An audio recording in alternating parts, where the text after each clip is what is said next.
నేటి భారతం శ్రోతలకు నా హృదయపూర్వక అభినందనాలు తెలియజేస్తూ ఈరోజు అమెరికాలో ఒక నగరానికి డల్లాస్పురం అనే పేరు ఎందుకు వచ్చింది, ఎందుకు అమెరికాలో బతుకమ్మ, బోనాలు, సంక్రాంతి వేడుకలు వేలాది మంది మధ్య ఘనంగా జరుగుతూ ఉన్నాయి. ఎవరు మైక్రోసాఫ్ట్, అడోబ్, ఐబిఎం వంటి ప్రసిద్ధ దిగ్గజ సంస్థల్లో తెలుగువారి ప్రభావం అంత ఎక్కువగా కనిపిస్తోంది. మరీ ముఖ్యంగా ఎందుకు తెలుగు కుటుంబాల్లో అమెరికా వెళ్ళాలి అనే కళ దాదాపు ఒక సాంప్రదాయంగా మారిపోయింది. ఈరోజు ఈ ఆసక్తికరమైన విషయం గురించి మనం తెలుసుకుందాం. అమెరికాలో తెలుగు శక్తి రోజు రోజుకు పెరుగుతుంది. ఇప్పుడు అమెరికాలో 12 లక్షల మంది పైగా తెలుగు ప్రజలు నివసిస్తున్నారు. డల్లాస్, అట్లాంటా, బే ఏరియా, సియాటిల్ వంటి నగరాల్లో తెలుగు భాష ఇంగ్లీష్తో సమానంగా మనకు వినబడుతూ ఉంటుంది. తెలుగు సంఘాలు, తెలుగు దేవాలయాలు, తెలుగు పాఠశాలలు, తెలుగు సినిమాలు, ఫస్ట్ షో వేడుకలు ఇవన్నీ అమెరికాలో జరుగుతున్నాయి. ఒక బాలయ్య సినిమా విడుదలయ్యిందంటే జనాలు వందలాది కారులో సినిమా థియేటర్లకు వచ్చి అధిక ధరకు టిక్కెట్లు కొని చూస్తూ ఉన్నారు.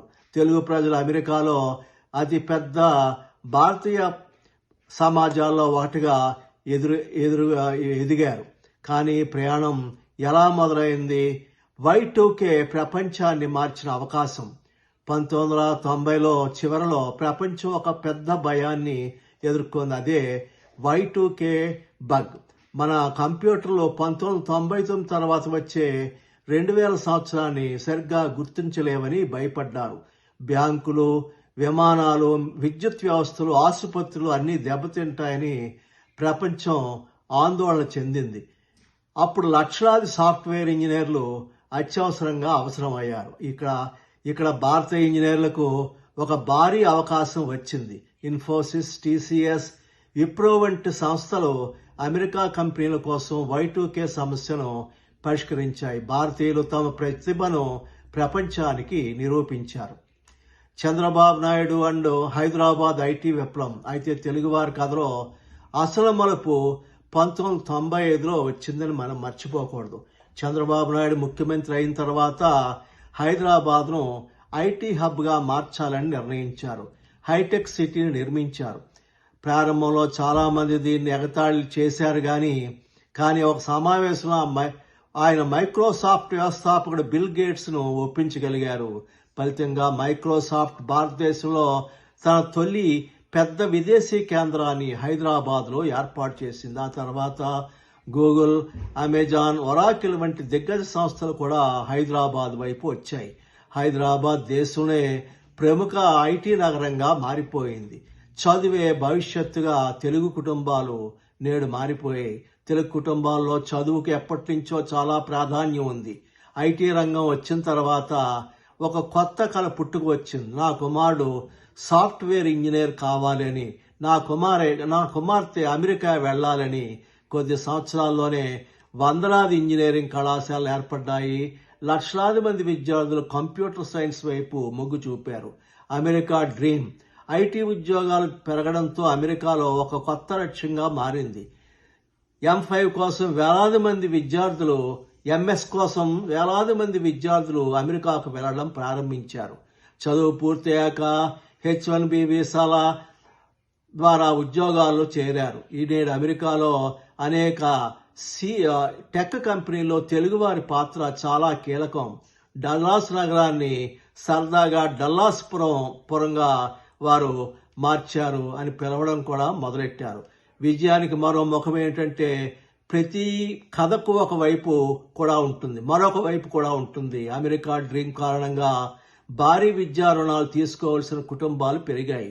కొంతమంది విదేశీ నకిలీ యూనివర్సిటీలు, నకిలీ కన్సల్టెన్సీల ద్వారా మోసాలకు కూడా గురయ్యారు. కొన్ని కుటుంబాలు కట్న ఒత్తిళ్ల వల్ల తీవ్ర ఇబ్బందులు ఎదుర్కొంటున్నాయి. అమెరికా వెళ్ళడం విజయానికి మార్గమే, కానీ అది ఒక్కటే మార్గం కాదని తెలుసుకోవాలి. మా రాజమండ్రి పట్టణంలోనే 80 వరకు ఒక ప్లేడర్ గారి వద్ద విడాకుల కేసులు ఉన్నాయి. వరుడు ఎక్కడున్నాడో కూడా అమెరికా తెలియడం లేదు. ఇలాగా ఈ సాంఘికంగా కొన్ని విపరీతమైనటువంటి పోకళ్ళు కూడా పోవడం దీనికి నిదర్శనం. తెలుగు ప్రజలు అమెరికాలో సాధించిన గొప్ప విషయం ఏంటంటే కష్టపడి పనిచేసి ప్రపంచ స్థాయిలో గుర్తింపు పొందారు. కానీ మనం అడగాల్సినటువంటి అసలు ప్రశ్న, అమెరికా వెళ్ళడం మన కళ లేక సమాజం సృష్టించిన కళ? విదేశాలకు వెళ్ళడం తప్పు కాదు, కానీ మన మాతృభూమిని మాత్రం మర్చిపోవద్దు. ఎందుకు వెళ్తున్నాం, ఎలా వెళ్తున్నాం అన్న ప్రశ్నలకు మన దగ్గర సమాధానం ఉండాలి. ఎందుకంటే జీవితంలో విజయం కంటే కేవలం అమెరికా కాదు, మనకు నచ్చిన జీవితాన్ని మనం నిర్మించుకోవడం మన నిజమైనటువంటి విజయం. కానీ అమెరికా మన మాతృదేశం కాదని గుర్తుంచుకోవాలి. నేడు వేలాది మంది అమెరికాలో నివసిస్తున్నటువంటి ఇండియన్స్ తిరిగి వెనక్కి వస్తున్నారు. అక్కడ వీసా కఠిన నిబంధనలు కూడా మార్పు చేసుకుంటున్నాయి. పాలిటిక్స్, రాజకీయ ప్రభావం ఎలా ఉంటుందో తెలియదు. కానీ మన మూలాలు మర్చిపోకుండా మన దేశానికి కూడా సేవ చేయడం అనేది మనం తప్పనిసరిగా మనం అవలంబించినటువంటి ఒక సత్యంగా మనం భావిస్తే అదే మన విజయం అవుతుంది. మన భారతదేశం కూడా అభివృద్ధి చెందుతుందని నేను కోరుతూ ఈ వీడియోని ఇక్కడితో ముగిస్తున్నాను. ఈ వీడియో మీకు నచ్చినట్లయితే తప్పనిసరిగా షేర్ చేయండి, కామెంట్ చేయండి, సబ్స్క్రైబ్ చేయండి. జై హింద్. అదే అమెరికాలో ఒక నగరానికి డల్లాస్పురం అనే పేరు ఎందుకు వచ్చింది? ఎందుకు అమెరికాలో బతుకమ్మ, బోనాలు, సంక్రాంతి వేడుకలు వేలాది మంది మధ్య ఘనంగా జరుగుతూ ఉన్నాయి? ఎవరు? మైక్రోసాఫ్ట్, అడోబ్, IBM వంటి ప్రసిద్ధ దిగ్గజ సంస్థల్లో తెలుగువారి ప్రభావం అంత ఎక్కువగా కనిపిస్తోంది. మరీ ముఖ్యంగా ఎందుకు తెలుగు కుటుంబాల్లో అమెరికా వెళ్ళాలి అనే కళ దాదాపు ఒక సాంప్రదాయంగా మారిపోయింది. ఈరోజు ఈ ఆసక్తికరమైన విషయం గురించి మనం తెలుసుకుందాం. అమెరికాలో తెలుగు శక్తి రోజు రోజుకు పెరుగుతుంది. ఇప్పుడు అమెరికాలో 12 లక్షల మంది పైగా తెలుగు ప్రజలు నివసిస్తున్నారు. డల్లాస్, అట్లాంటా, బే ఏరియా, సియాటిల్ వంటి నగరాల్లో తెలుగు భాష ఇంగ్లీష్తో సమానంగా మనకు వినబడుతూ ఉంటుంది. తెలుగు సంఘాలు, తెలుగు దేవాలయాలు, తెలుగు పాఠశాలలు, తెలుగు సినిమాలు, ఫస్ట్ షో వేడుకలు ఇవన్నీ అమెరికాలో జరుగుతున్నాయి. ఒక బాలయ్య సినిమా విడుదలయ్యిందంటే జనాలు వందలాది కారుల్లో సినిమా థియేటర్లకు వచ్చి అధిక ధరకు టిక్కెట్లు కొని చూస్తూ ఉన్నారు. తెలుగు ప్రజలు అమెరికాలో అతి పెద్ద భారతీయ సమాజాల్లో ఒకటిగా ఎదిగారు. కానీ ప్రయాణం ఎలా మొదలైంది? Y2K ప్రపంచాన్ని మార్చిన అవకాశం. 1990లో చివరలో ప్రపంచం ఒక పెద్ద భయాన్ని ఎదుర్కొంది. అదే Y2K బగ్. మన కంప్యూటర్లో 1999 తర్వాత వచ్చే 2000 సంవత్సరాన్ని సరిగ్గా గుర్తించలేవని భయపడ్డారు. బ్యాంకులు, విమానాలు, విద్యుత్ వ్యవస్థలు, ఆసుపత్రులు అన్నీ దెబ్బతింటాయని ప్రపంచం ఆందోళన చెందింది. అప్పుడు లక్షలాది సాఫ్ట్వేర్ ఇంజనీర్లు అత్యవసరంగా అవసరమయ్యారు. ఇక్కడ భారతీయ ఇంజనీర్లకు ఒక భారీ అవకాశం వచ్చింది. ఇన్ఫోసిస్, TCS, విప్రో వంటి సంస్థలు అమెరికా కంపెనీల కోసం Y2K సమస్యను పరిష్కరించాయి. భారతీయులు తమ ప్రతిభను ప్రపంచానికి నిరూపించారు. చంద్రబాబు నాయుడు అండ్ హైదరాబాద్ IT విప్లవం. అయితే తెలుగువారి కథలో అసలు మలుపు 1995లో వచ్చిందని మనం మర్చిపోకూడదు. చంద్రబాబు నాయుడు ముఖ్యమంత్రి అయిన తర్వాత హైదరాబాద్ను IT హబ్గా మార్చాలని నిర్ణయించారు. హైటెక్ సిటీని నిర్మించారు. ప్రారంభంలో చాలామంది దీన్ని ఎగతాళి చేశారు. కానీ ఒక సమావేశంలో ఆయన మైక్రోసాఫ్ట్ వ్యవస్థాపకుడు బిల్ గేట్స్ను ఒప్పించగలిగారు. ఫలితంగా మైక్రోసాఫ్ట్ భారతదేశంలో తన తొలి పెద్ద విదేశీ కేంద్రాన్ని హైదరాబాద్లో ఏర్పాటు చేసింది. ఆ తర్వాత గూగుల్, అమెజాన్, ఒరాకిల్ వంటి దిగ్గజ సంస్థలు కూడా హైదరాబాద్ వైపు వచ్చాయి. హైదరాబాద్ దేశంలో ప్రముఖ IT నగరంగా మారిపోయింది. చదివే భవిష్యత్తుగా తెలుగు కుటుంబాలు నేడు మారిపోయాయి. తెలుగు కుటుంబాల్లో చదువుకు ఎప్పటి నుంచో చాలా ప్రాధాన్యం ఉంది. IT రంగం వచ్చిన తర్వాత ఒక కొత్త కళ పుట్టుకు వచ్చింది. నా కుమారుడు సాఫ్ట్వేర్ ఇంజనీర్ కావాలని, నా కుమార్తె అమెరికా వెళ్ళాలని కొద్ది సంవత్సరాల్లోనే వందలాది ఇంజనీరింగ్ కళాశాలలు ఏర్పడ్డాయి.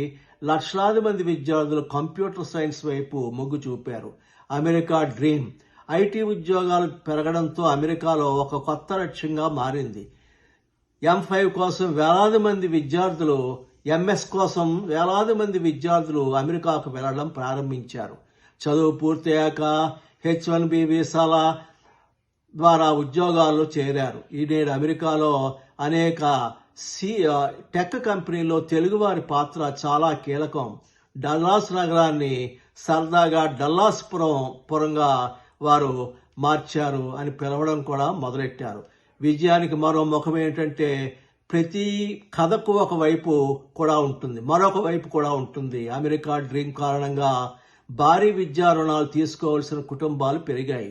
కొంతమంది విదేశీ నకిలీ యూనివర్సిటీలు, నకిలీ కన్సల్టెన్సీల ద్వారా మోసాలకు కూడా గురయ్యారు. కొన్ని కుటుంబాలు కట్న ఒత్తిళ్ల వల్ల తీవ్ర ఇబ్బందులు ఎదుర్కొంటున్నాయి. అమెరికా వెళ్ళడం విజయానికి మార్గమే కానీ అది ఒక్కటే మార్గం కాదని తెలుసుకోవాలి. మా రాజమండ్రి పట్టణంలోనే 80 వరకు ఒక ప్లేడర్ గారి వద్ద విడాకుల కేసులు ఉన్నాయి. వరుడు ఎక్కడున్నాడో కూడా అమెరికా తెలియడం లేదు. ఇలాగా ఈ సాంఘికంగా కొన్ని విపరీతమైనటువంటి పోకళ్ళు కూడా పోవడం దీనికి నిదర్శనం. తెలుగు ప్రజలు అమెరికాలో సాధించిన గొప్ప విషయం ఏంటంటే కష్టపడి పనిచేసి ప్రపంచ స్థాయిలో గుర్తింపు పొందారు. కానీ మనం అడగాల్సినటువంటి అసలు ప్రశ్న, అమెరికా వెళ్ళడం మన కళ లేక సమాజం సృష్టించిన కళ? విదేశాలకు వెళ్ళడం తప్పు కాదు, కానీ మన మాతృభూమిని మాత్రం మర్చిపోవద్దు. ఎందుకు వెళ్తున్నాం, ఎలా వెళ్తున్నాం అన్న ప్రశ్నలకు మన దగ్గర సమాధానం ఉండాలి. ఎందుకంటే జీవితంలో విజయం కంటే కేవలం అమెరికా కాదు, మనకు నచ్చిన జీవితాన్ని మనం నిర్మించుకోవడం మన నిజమైనటువంటి విజయం. కానీ అమెరికా మన మాతృదేశం కాదని గుర్తుంచుకోవాలి. నేడు వేలాది మంది అమెరికాలో నివసిస్తున్నటువంటి ఇండియన్స్ తిరిగి వెనక్కి వస్తున్నారు. అక్కడ వీసా కఠిన నిబంధనలు కూడా మార్పు చేసుకుంటున్నాయి. పాలిటిక్స్, రాజకీయ ప్రభావం ఎలా ఉంటుందో తెలియదు.